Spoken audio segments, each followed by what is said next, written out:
Jesus is risen indeed. So now what, church? Hi, I'm Colin, biblical scholar, helping make faith more practical with bibliologic. And happy resurrection, everybody. And we're into what Eastern Christianity refers to as Bright Week. And while the early believers would return to eating leavened bread and communing on Christ's return, you had to think the sense of anticipation mixed with grief and eventually celebration needed resolved somehow.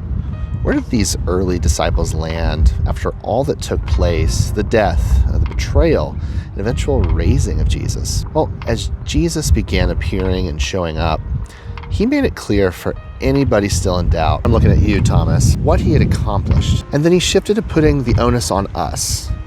That's right, Jesus was paving over any uncertainty or confusion remaining on earth. And we'll continue later this week, but recall the Great Commission, that we're to make disciples of all the nations, baptizing in the Father, the Son, and Spirit. Please don't skip past what Matthew 28:17 through 18 says here.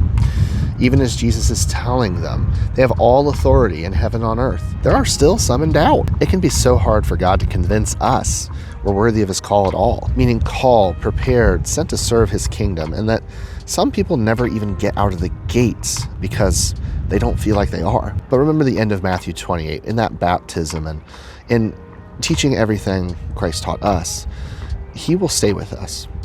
However long it takes, whatever might come, we're still in his presence, even to the end of this age. Christians, we have to prepare our hearts for the work ahead, so doubt doesn't overtake us. And as we lead up to Pentecost, be encouraged. He is with us.